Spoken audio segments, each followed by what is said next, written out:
Book 1. A memoir of exile, endurance, and the sovereign self.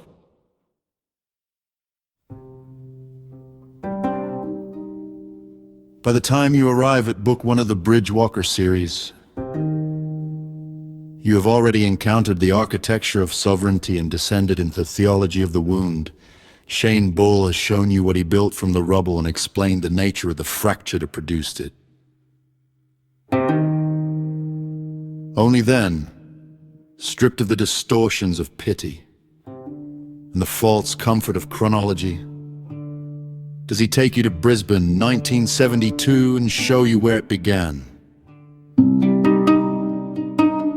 This sequencing is everything a memoir read first is vulnerable to a particular kind of reduction. The reader consigns the protagonist to their wound, reads the survival as heroic in a way that keeps the subject at a safe emotional distance.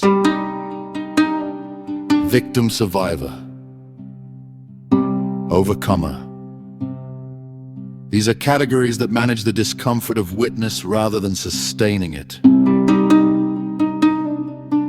Read third in the series, after the philosophy has been laid and the fracture has been named, the memoir cannot be safely reduced. What Bouel survived is not exotic. It is a system, one that operated with bureaucratic normalcy, with legal sanction, with the active cooperation of institutions that declared themselves benevolent while engineering a child's epistemic displacement. The colony and its fictions. A memoir of exile, endurance, and the sovereign self opens with what Bouel calls the birth fracture. The moment of original severance that precedes memory but not body.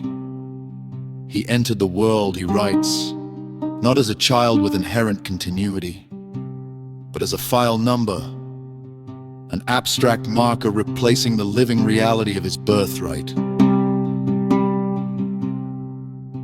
What followed was an adoption into a household already shadowed by its own unacknowledged loss.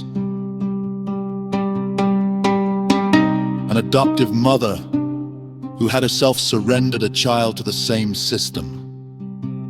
A grief never named, a wound that had no language and therefore no limits. He was present yet absent, rescued yet wounded, and undecidable being in a world that demanded clear, singular definitions. A memoir traces what Bouel calls the three half-lives. The pre-adoption void in which the body carries knowledge of a severed connection before the mind has words for it. The fractured reality of the adoptive passage in which an identity not his own is installed with the full authority of the state. And the search for wholeness, the long work of disentangling what was genuinely his from what was placed inside him by a system invested in his compliance. These are not presented as stages in a recovery narrative. They are presented as an ontology, an account of what it is to be constituted in a particular way by forces larger than the self, and of what it costs to refuse to be defined by that constitution. Epistemic violence, named.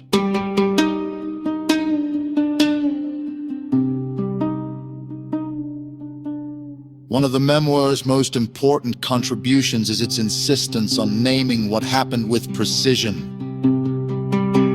The amended birth certificate is not called an administrative document. It is called an act of epistemic violence, a legal instrument that overwrote the child's sovereign origin with a manufactured fiction, and called the overwriting a gift.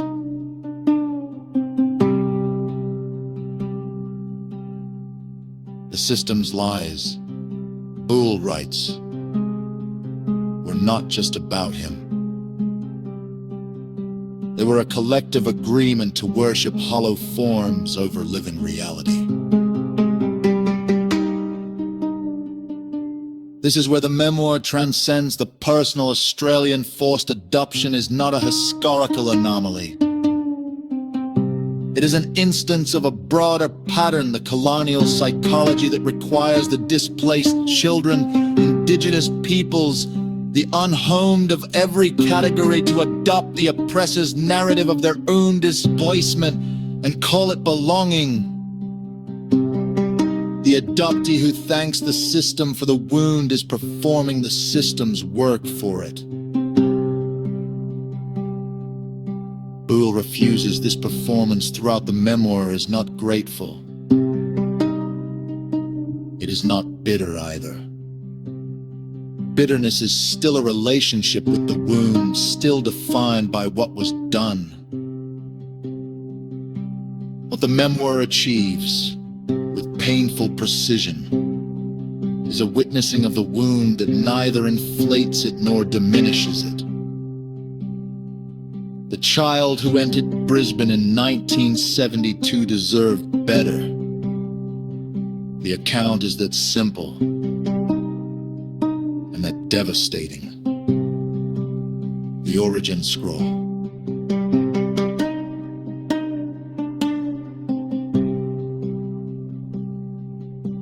In the internal logic of the series, Book 1 is called The Origin Scroll, the living record beneath the philosophy. It grounds the series' metaphysics in blood and breath, in the specific texture of particular childhood, in the exact weight of silence maintained by people who could not afford to know what they knew. Read in the publication order, it arrives after the reader has been prepared to receive it without reduction. Read in the series' internal chronology, it is the root from which everything else grew.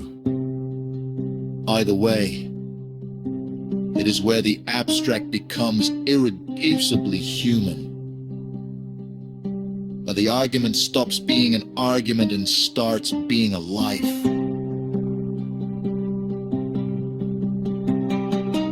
A memoir of exile, endurance, and the sovereign self is available now as part of the Bridge Walker series.